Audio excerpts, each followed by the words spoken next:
Good evening, everybody. Welcome. My name is Wyatt Wegersons. I'm a co-owner here at Bookworks. We purchased the bookstore about 11 years ago from the founding owner, Nancy Rutland. And we're very excited to have everybody here today. Just before I begin, I would if we could just take a moment and just remember and go back 20 years and just take a moment of silence, and then I'll start. I'm starting to feel it already. So if we could just take a moment, and then I'll be back and I won't go anywhere, but just.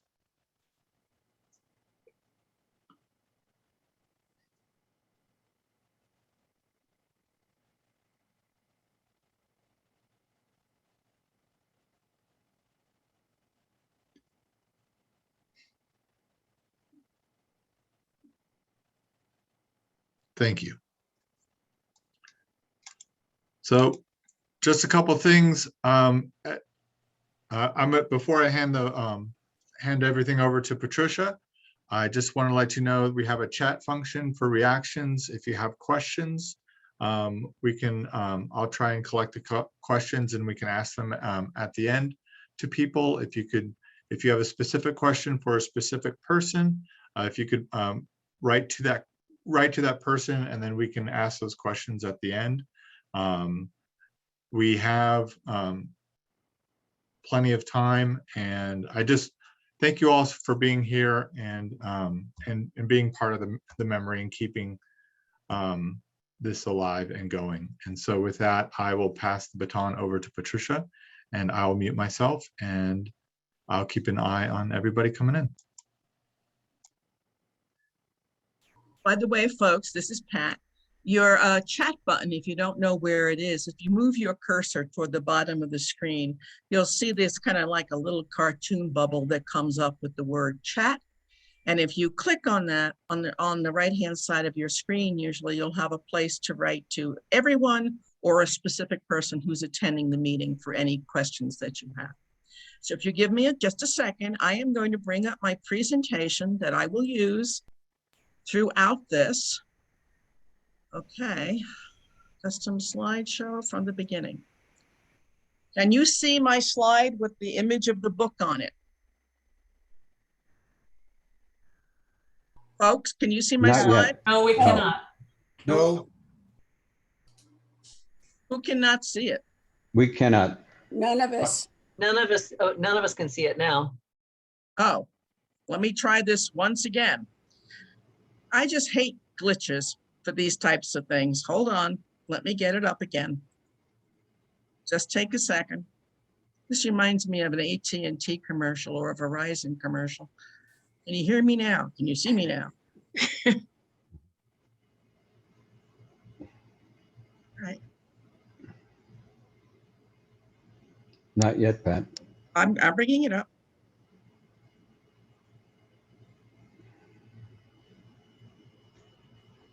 I'm trying to bring it up. Did you hit share screen? Yes, I did hit share screen. If you have two separate screens, Pat, make sure that the Zoom is on the different screen than the one that has the presentation up. Well, I just lost the presentation. Just give me a minute, folks. Let me just find it again. Okay? Okay. Sure. You can talk in the meantime. We'll get this done. Mm-hmm. Okay, let me find it. Here it is.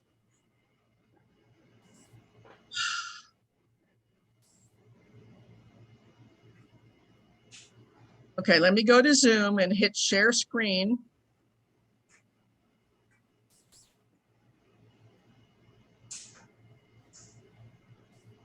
Trying to find where my share screen button is.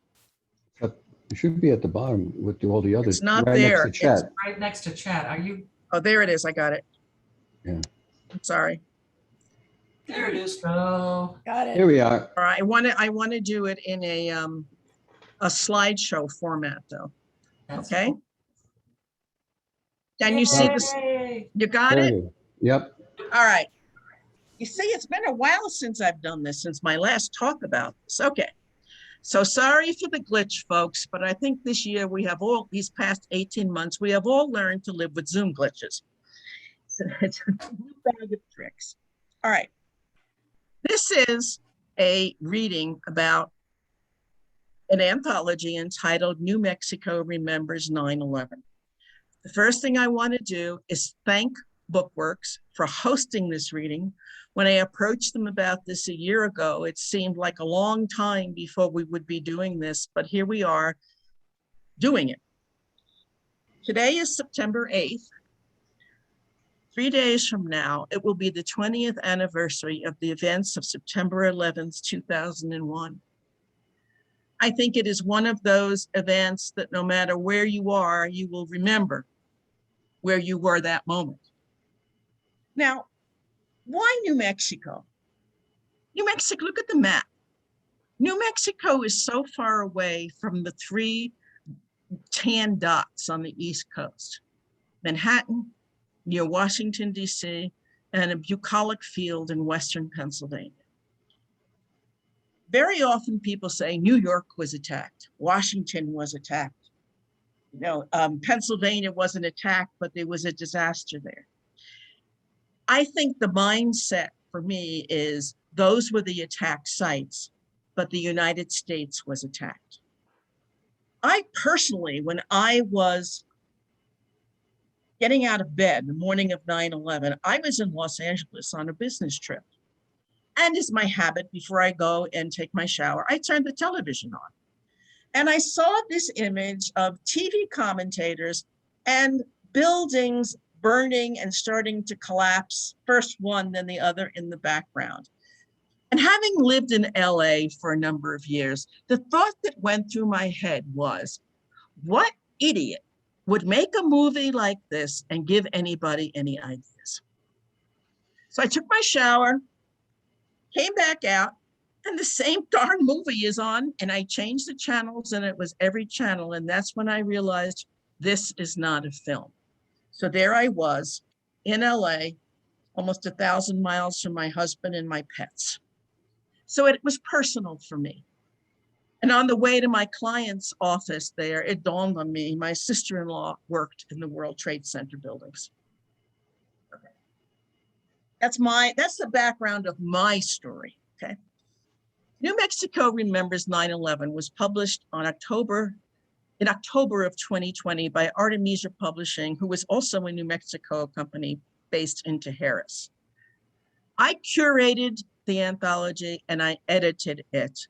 And by curating, what that means is that I solicited people to contribute to the anthology, and I selected the stories that would be part of the anthology, the stories and the poetry.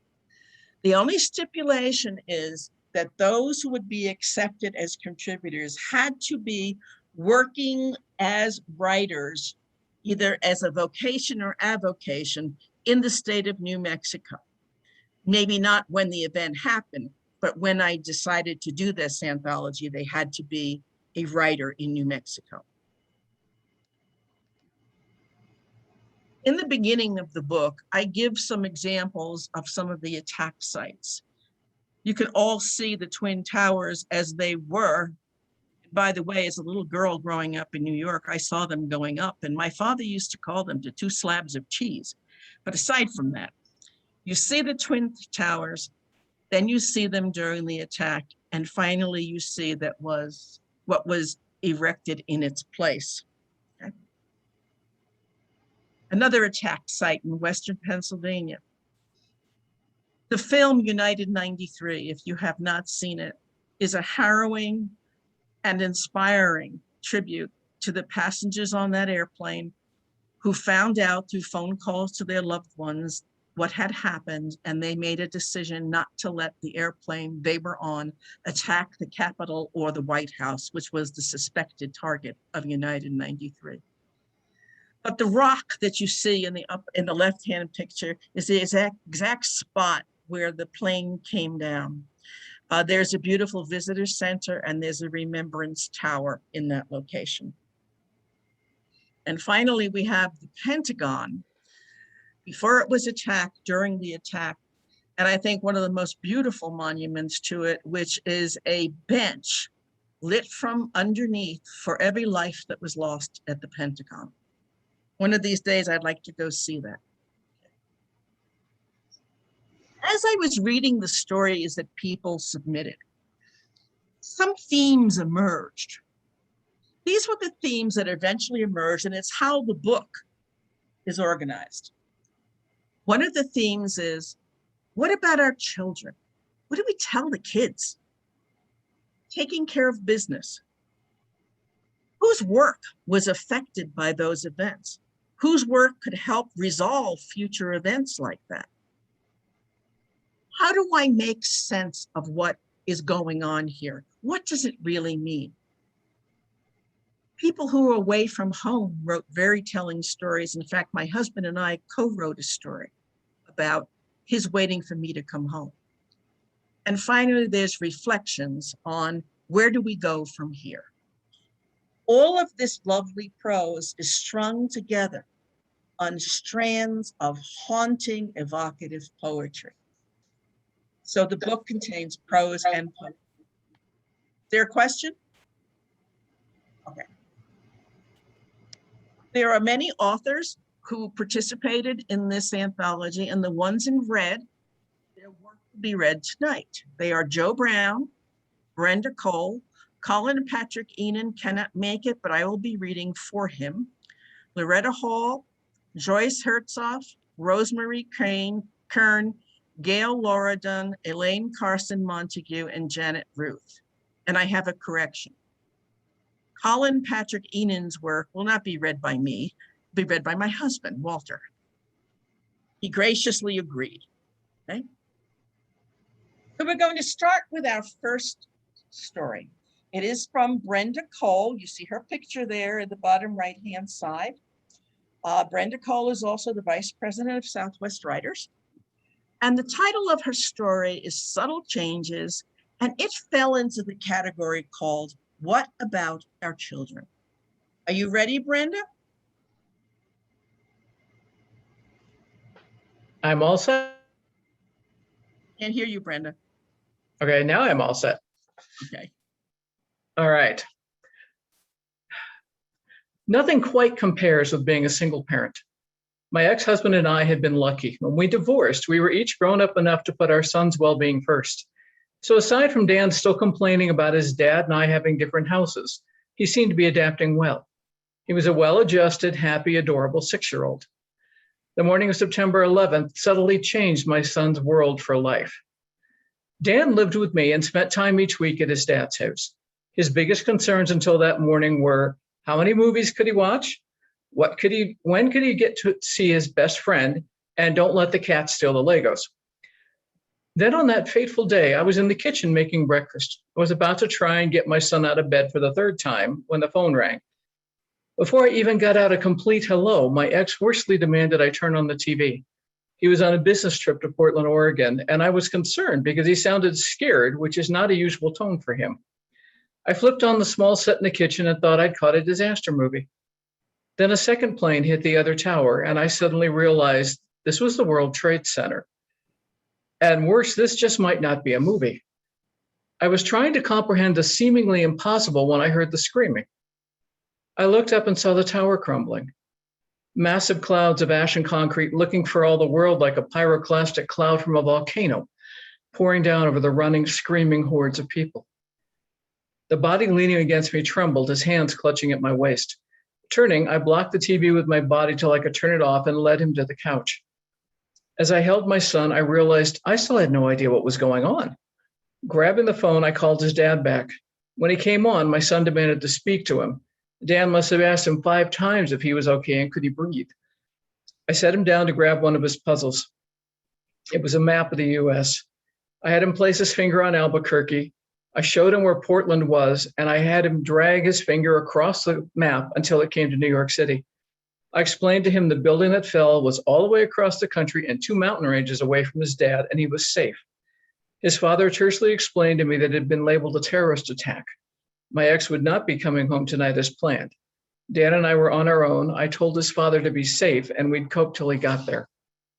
The incidents of September 11th brought abrupt devastation and subtle unconscious changes to the psyche of the nation. No adult would ever be able to erase memories of that day. One of the most lasting consequences of that day has been a subtle questioning of safety for my son. As he grew up, I noticed he checked out new places in a strange way. When he would start a new grade, he'd be very concerned about the location. What was the best way out of the building? Where was safe? Sometimes it was even more subtle, the quick turn of his head when we went someplace new, like he was memorizing the exits. All through his high school, he was not fond of new places, and I saw similar actions with his friends. I would hear them talking about how defensible their various houses were. It had been 11 years, and they still talked as if they were consciously preparing for something similar to occur. Last year, my son got his own place. It's up in the East Mountains, almost a 40-minute drive from work for him. When I asked him about the location, he said very matter-of-factly that when, not if, Albuquerque was ever attacked, Kirtland and Sandia would be prime targets. Living up in the East Mountains would place an entire mountain range between him and the devastation. Therefore, he would be the safe house for his dad and me and his friends. In the few months he's been living there, he's told me he's sleeping better, and the dark circles under his eyes have faded. He's more than doubled his commute time, and still he says it's better. His final comment was there was no tall buildings or hordes of people around him, so he finally feels safe. It's been almost 20 years since the plane hit the buildings and thousands of lives were lost. 20 years of overt threats and postures, fears of unexpected attacks and destruction coming from everyday objects. But the subtle changes of those who saw, heard, and internalized the fears may be the most lasting damage of September 11th, 2001. Hey, Brenda, thank you very, very much. If you have questions for Brenda, use the chat, please. All right, up next, we have a poem written by Janet Ruth. It's called Counting Backward Toward Before, and she is going to read the poem in its entirety. Okay, Janet, be sure you're not muted and you can start at any time. Okay, thank you. As Pat said, the poem is called Counting Backward Toward Before. We bring back the troops, put down missiles and rifles, withdraw fearful, suspicious stares from fellow humans on planes, in public places, Middle Eastern faces that could be Moses or Jesus or Muhammad. Watching television, tears roll up our cheeks, hands uncover our faces. On a morning like any other, we return to what we had been doing, eating breakfast, morning exercises, getting in the car to drive to work. And the twin towers swallow smoke and flames. People run backward into coffee shops, sit down to newspapers folded open, mugs of cooling latte. They jog backward to catch taxis that slowly reverse into the day. As the cloud of dust and smoke is sucked back into ground level at the towers, first responders back out, remove their gear. People walk back into buildings, help each other up stairwells, sit down at their desks, take a moment to call husband or wife or child to say, I love you, and I'll see you tonight for dinner. Fingers click on keyboards. Tourists in the street watch glass and debris rise up from pavement like dirty rain falling up. Stare as bodies flap skyward like pigeons back to window ledges. Towers reemerge, reconstruct themselves like the phoenix from her ashes. The World Trade Center is whole, and 2,997 more people are alive. As the New York horizon regains two pylons that hold up the sky, those towers expel two airplanes. The pilots of flights number 11 and number 175 sit up, lift their hands to the controls, swing their planes back toward Boston. Inside the plane's cabins, passengers refasten seatbelts. Clinking carts rolled down the aisles with coffee. 5 men on each plane close cockpit doors, return to their seats, return something dark to their jacket pockets. When the planes land, all disembark. The anonymous non-perpetrators, no carry-on bags, no checked luggage, back away, disappear below the surface of the sea of Tuesday morning airport faces. We are not yet looking for someone to blame, someone upon whom to exact revenge. Back before the trajectory of history took an unexpected turn. Janet, that always moves me to tears, that poem. Oh, thank you. If you have any comments or questions for Janet, please use the chat to be in touch with her. Let's move on. Next one, Grounded by Rose Kern. This fell into the category called Taking Care of Business. And Rose was in air traffic control at the time. All right, Rose, you're on. I didn't think I was going to be until last. According to your Well, you know, I changed things. Well, thank you very much. No. Okay, so my story is entitled Grounded. The entire air traffic control system and the aviation community were rocked by events on the day terrorists flew 2 aircraft into the World Trade Center, another into the Pentagon. A message flashed through the system to every facility around the country: land all aircraft immediately. A startled disbelief was belayed instantly by telephone communications with Washington, D.C. Controllers on break watching television news were called away from the horrifying pictures of aircraft hitting the Twin Towers to begin implementing the first stages of the federal emergency procedures. The 22 air traffic control centers which monitor our airspace over the continental US, Alaska, and Hawaii immediately began the process needed to land over 4,500 commercial and private aircraft. Center controllers working the Air Defense Identification Zone, or ADIZ, which defines our country's borders aloft, had to turn aircraft away. Luckily, the weather was good over most of the country that day, but it still took hours for them to get all down and parked somewhere, anywhere. The centers had to look for airports capable of handling the various types of aircraft. You can't land a Boeing 747 at any airport with a runway less than 1.5 miles long.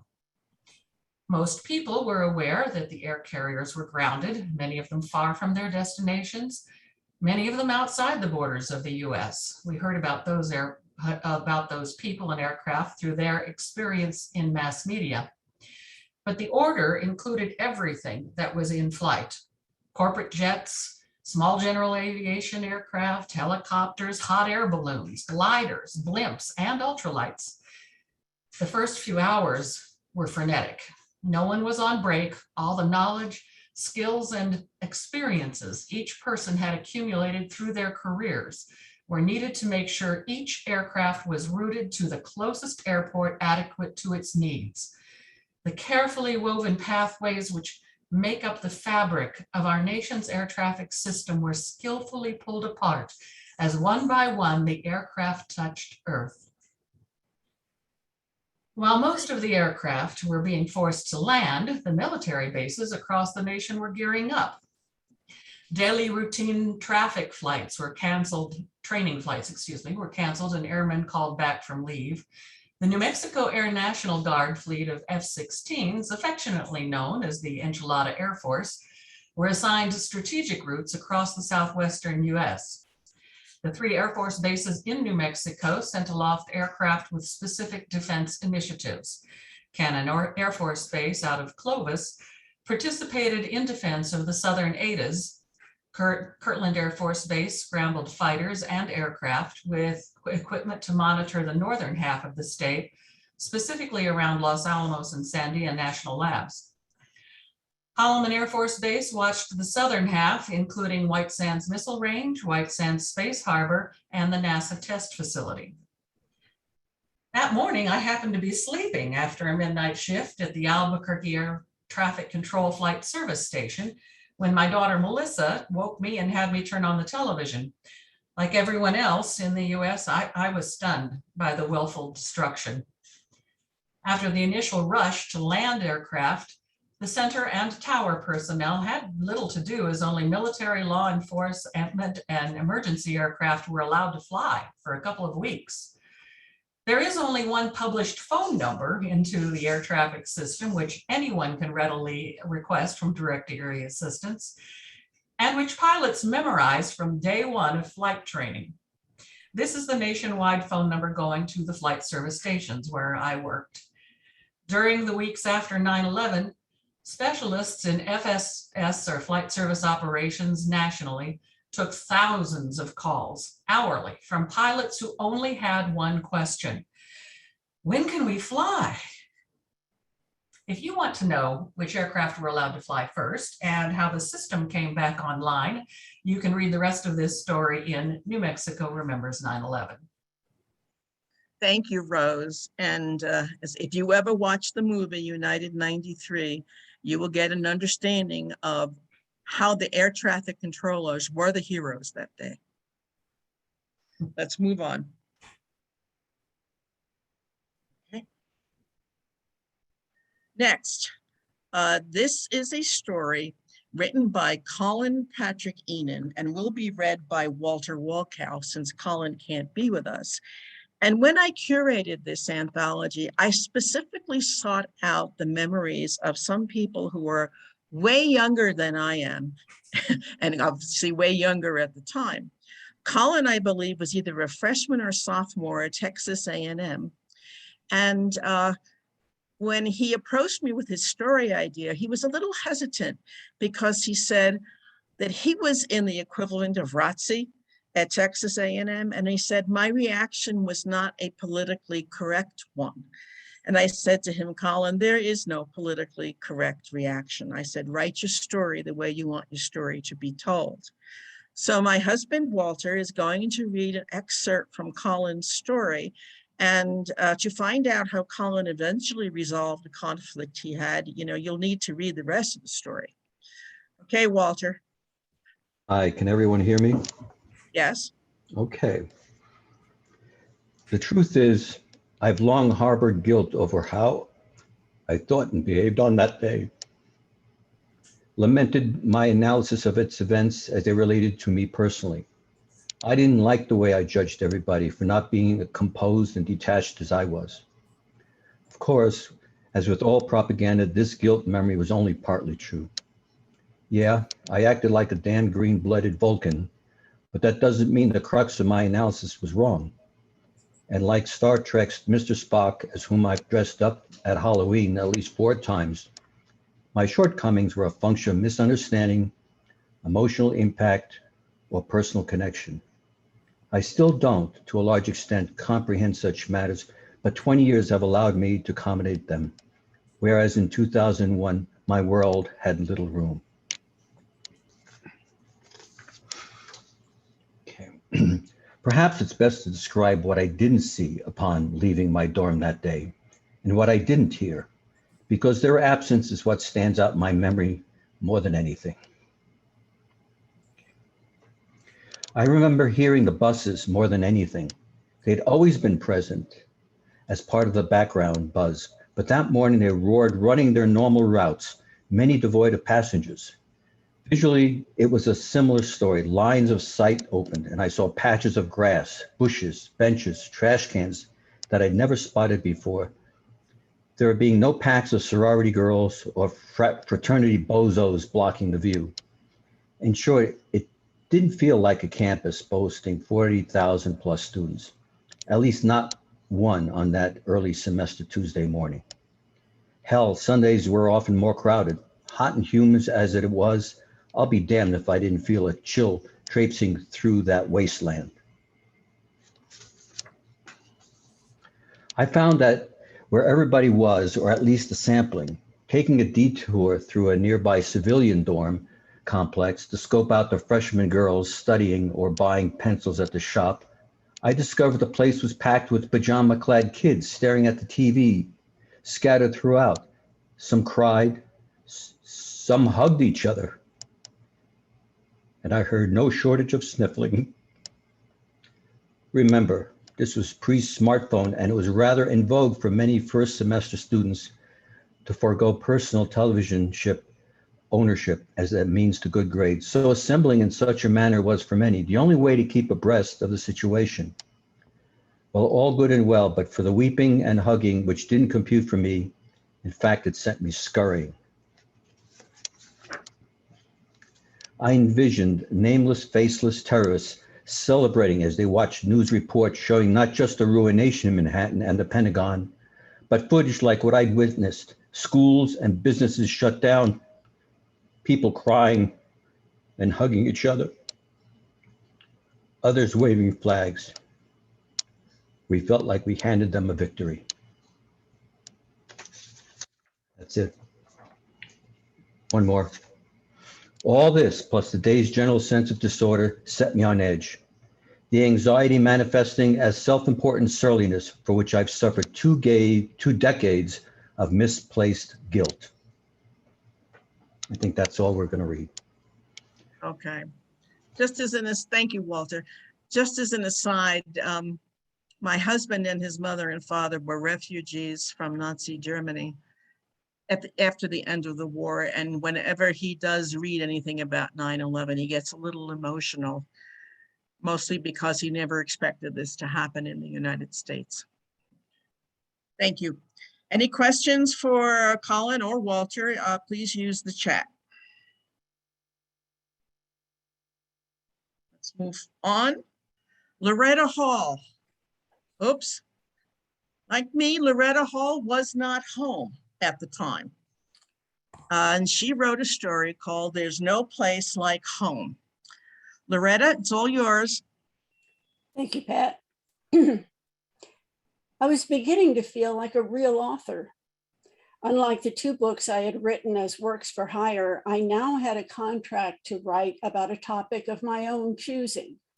The publisher had even given me an advance, so I had been able to travel for some of my research. My topic was underground buildings. On September 8th, 2011, I flew into Minneapolis on my next research excursion. During the following 2 days, I explored 2 highway rest areas, a public library, a university laboratory building, a university bookstore and administration building, and 2 visitor centers at historic sites, all built into the earth. My trip was a huge success, providing valuable experiences and photographs. September 11th got off to a pleasant start. Even my alarm clock sounded cheery. I was anticipating an interview later that morning with an architect who had designed several famous underground buildings, including a couple I had seen the day before. I turned on the television as I started my morning routine. What I saw was not routine. A commercial airliner had crashed into one of the Twin Towers in New York City. In contrast with my current interest in underground buildings, I had previously written some reference book chapters about skyscrapers. I knew that a sizable airplane had hit the Empire State Building decades before. I also knew that the design of the World Trade Center towers had specifically taken into account the possibility of an aviation accident, and the buildings were designed to withstand such an impact. Feeling sad about the tragic incident, I stepped into the shower. After I'd gotten dressed and dried my hair, I stepped back into the living area of my hotel room. As I looked back at the television, I was horrified to watch a second airliner fly directly into the second tower. I was stunned. There was no way this could be an accident. The first crash, yes, that was my natural assumption. But the second impact, no way. I stood mesmerized in front of the TV set for a few moments. Then my brain started working again. What should I do? I needed to leave in a few minutes for my interview. What was the proper way to handle that? Should I call and cancel it? Should I go ahead and show up as scheduled? What is the protocol for conducting normal business in the midst of a terrorist attack? 10 minutes later, I found my rental car in the parking lot and headed for my interviewee's office. The architect was in his office and he invited me in. We exchanged a few awkward comments about the strangeness of the situation and then went on with our interview.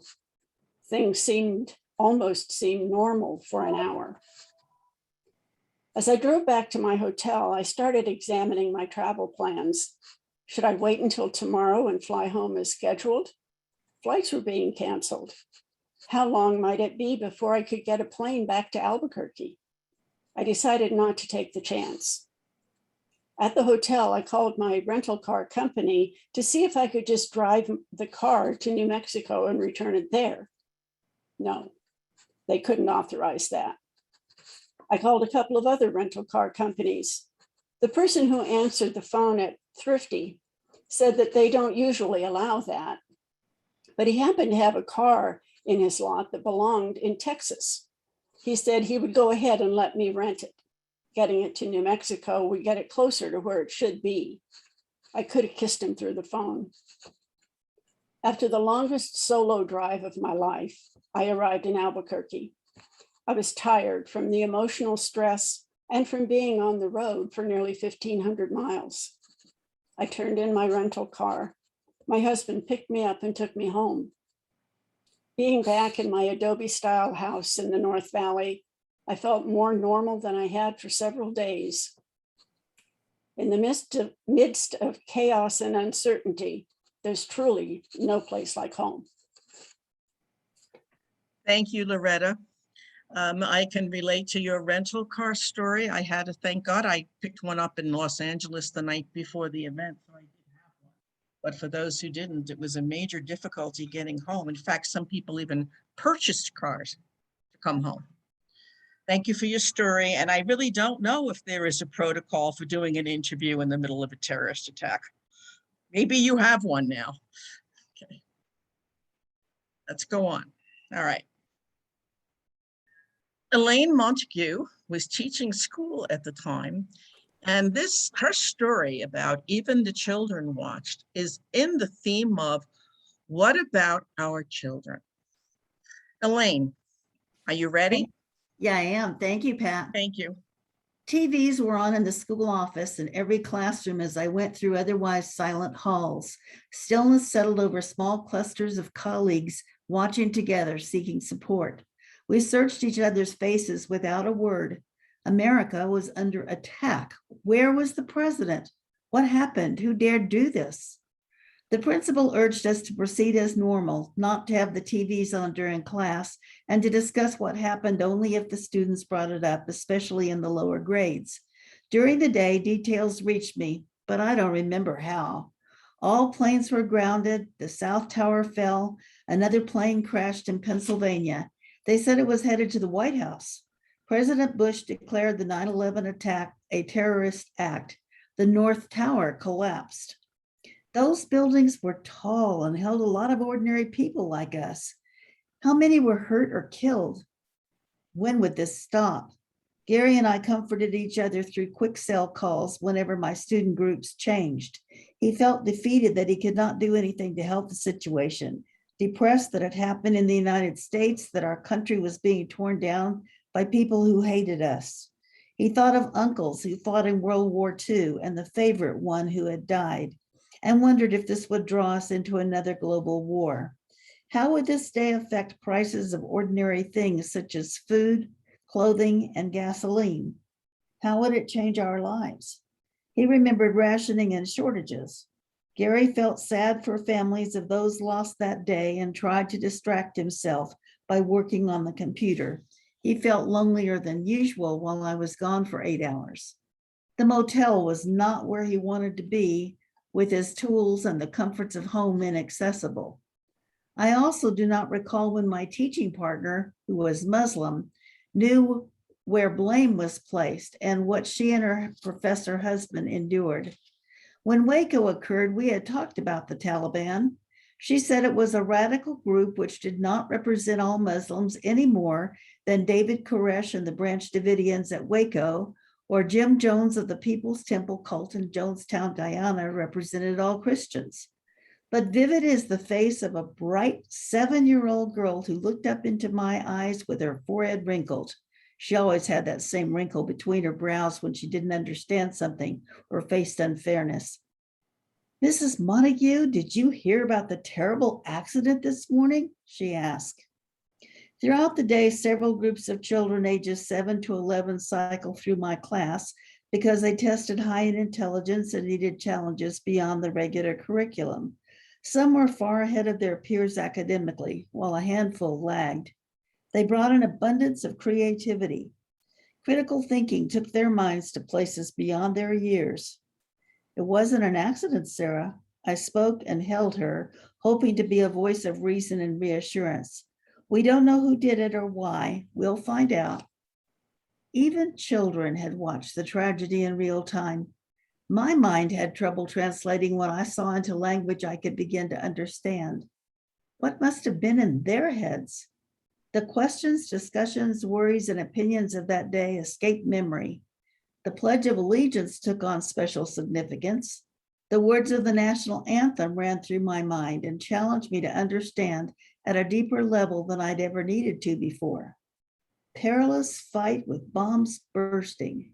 Had war come to our soil? Who was the enemy? The day made me think of President Kennedy's assassination and how I watched the flag above the post office. If it flew at full mast, I knew he was alive. Then it was lowered. In the afternoon of 9/11, the 7 World Trade Center fell. Thank you. Thank you, Elaine, very much. I'd imagine it was difficult talking to children about this. Next is Joe Brown. I was going to read for him, but Joe is with us, and I'm glad you are here, Joe. And Joe was in a position to actually do something about the events that occurred on 9/11. He was at the time a civilian working with the United States Air Force out of Edwards Air Force Base. Are you ready, Joe? Yes, I am. Thank you. Thank you. My wife, Linda, screamed, "Joe, wake up and turn on the TV. You won't believe what just happened." It's barely past 5:45 in the morning in Lancaster, California. I responded, "What's wrong, honey? Are you all right?" She said, "Look at the TV and listen." She had been watching NBC's Today Show as she was getting ready to go to work. Now, Matt Lauer and Katie Couric struggled to keep their composure as they reported what was to be the worst tragedy in their lifetimes. My soul retched as I listened and watched the playback from moments ago. I watched the commercial airliner hit the North Tower of the World Trade Center in New York City. Minutes later, I saw another airliner hit the South Tower. Within an hour and a half, both towers would collapse. Immediately, I was engulfed in anger, grief, and complete disbelief that this could be happening here in the United States. My wife and I were both employed at Edwards Air Force Base. Edwards, the home of the Air Force Flight Test Center, remains the largest military installation in the world dedicated to weapons systems research and development testing. We scrambled to get to our offices as quickly as possible. As I entered my office, my secretary said through her tears, "You have a caller on your secure line." The caller was Bill Stillwater from the Center Intel office. He stated, "Come to the secure conference room at 3 this afternoon. The Pentagon has scheduled a teleconference to discuss today's events." I sat for a while in the quiet refuge of my office. Emotions surfaced, emotions I hadn't felt for a decade. I was a retired Air Force non-commissioned officer on 9/11. It had been 10 years since my Desert Storm deployment to Nuremberg. I still had vivid memories of being targeted by Syrian terrorists supporting Saddam Hussein. We weren't expecting a terrorist problem, but that is what we faced. I was targeted on 4 separate occasions, resulting in car chases and being shot at during my duty. Those visions raced through my mind as I prepared to attend the meeting at the secure conference room. The position I held required me to have security clearances that went beyond the top secret level. The Air Force employed me, but my work often supported or was driven by information coming from the intelligence community. I arrived at the classified conference room and took a seat directly behind my commander, Major General Doug Patterson. The speaker was from the intelligence community, and you could see stress written all over his face.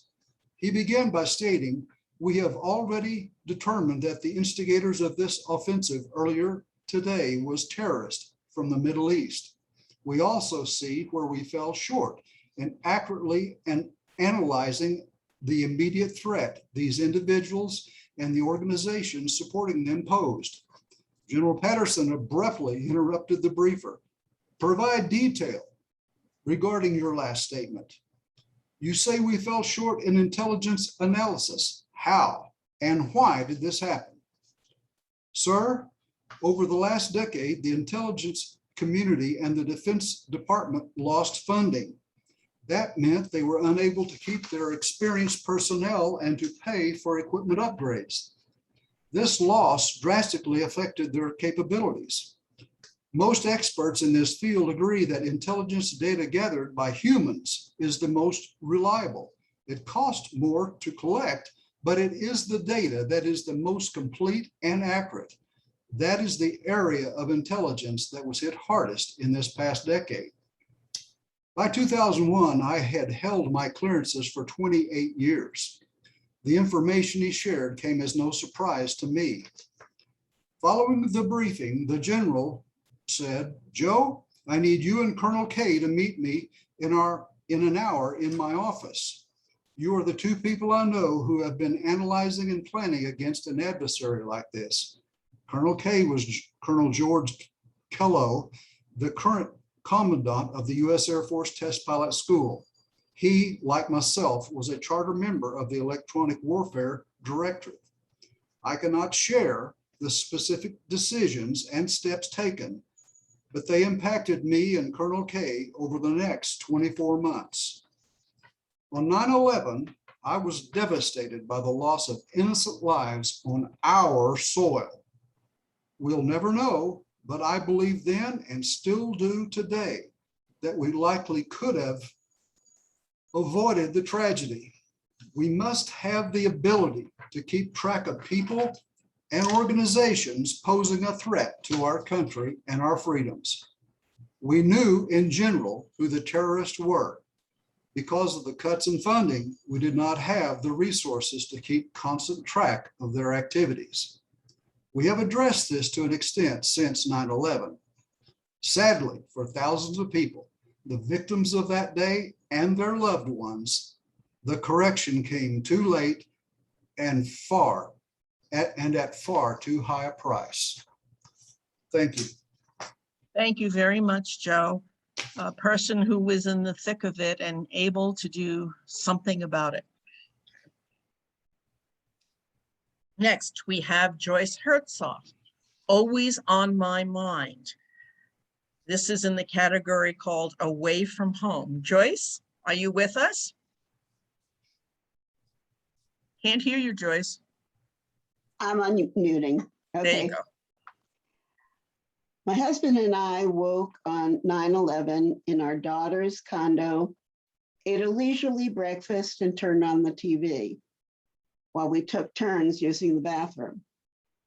The night before, we'd watched a show on BBC America. But that morning on that station, newscasters chatted in tony British accents about terrorism and terrorists as abstract concepts. We had no idea why until we changed the channel to a New York station.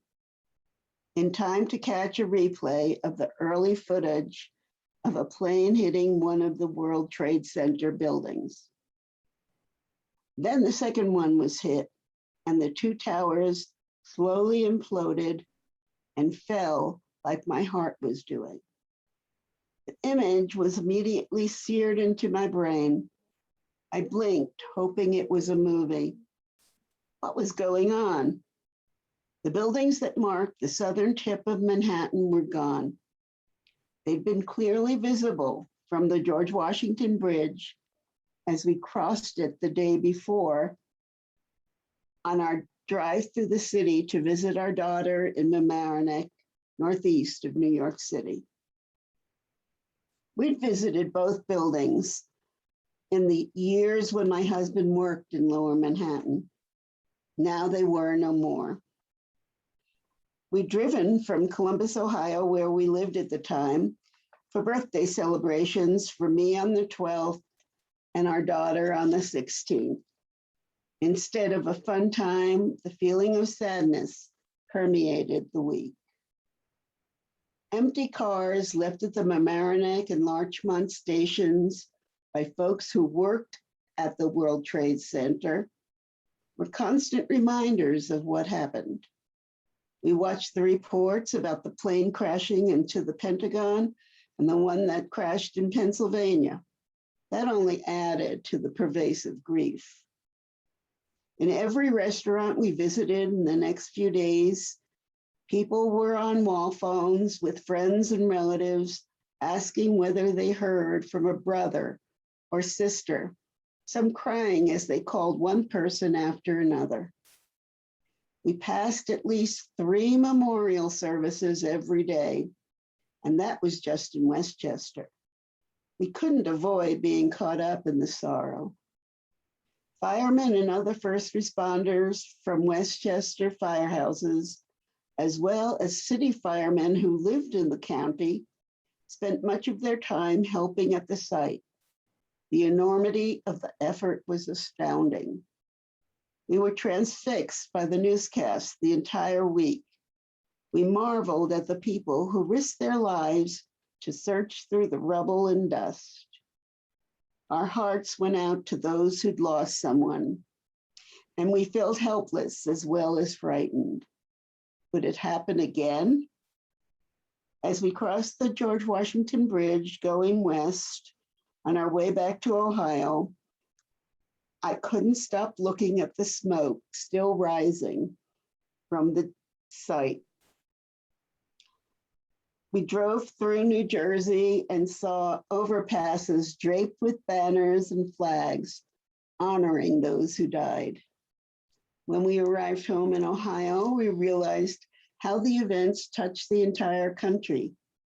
Emergency crews from all over our state had joined those digging through the site.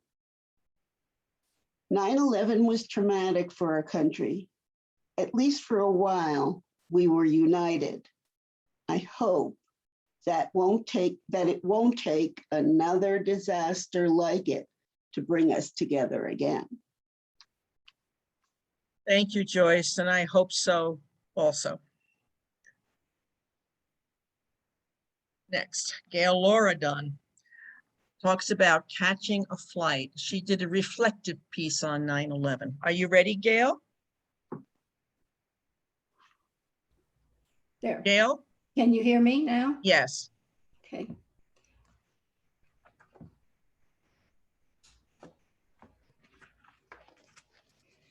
Catching a flight. Early morning, fast-paced packing to get to the airport on time. I rush around the house gathering papers and notebooks I need for the meeting. The phone rings. It's my friend Anna. Hello? Without preamble, she says, "Isn't this the day you're flying to Chicago?" "Yes, I'm packing now. I need to leave in a few minutes." "Well, I guess you're not going now." "What do you mean?" Anna is highly verbal, seldom giving the listener a chance to get in a word. Her pausing, even for a moment, is unusual. "I guess you don't have the TV on. I'll hang up and you turn it on." In my rush to leave, I had not turned on the TV. I did now and was astounded with views of the Twin Towers toppling, crashing down and people scattered everywhere. I lay down on the sofa and did not do anything for the next 48 hours, but watch the devastation and listen to the talking heads. I had never before in my life been so glued to the TV, and later could not believe the shock I experienced, nor had I been so engrossed by an event as to feel completely helpless, completely numb. Excuse me.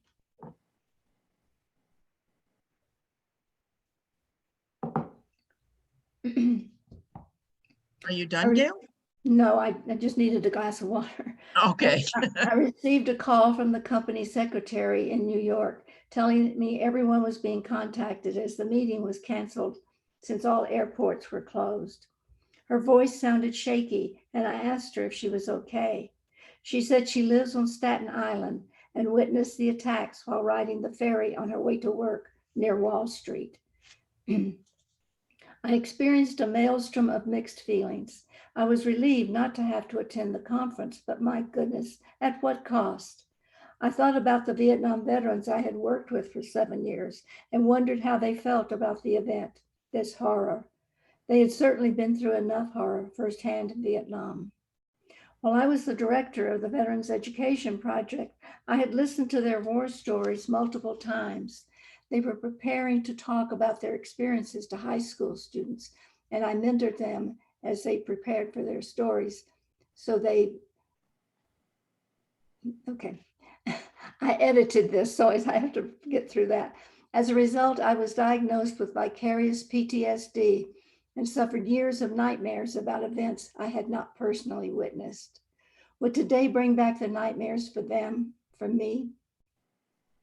The first attack I experienced occurred in 1970 at Kent State University. I say experienced, meaning in the same sense I experienced the violence the veterans I worked with did. At the time, I was in Florence, Italy, toting my 4-month-old son around. This was my first trip outside the US, and I was mesmerized by everything. I climbed the 400 steps to the top of El Duomo.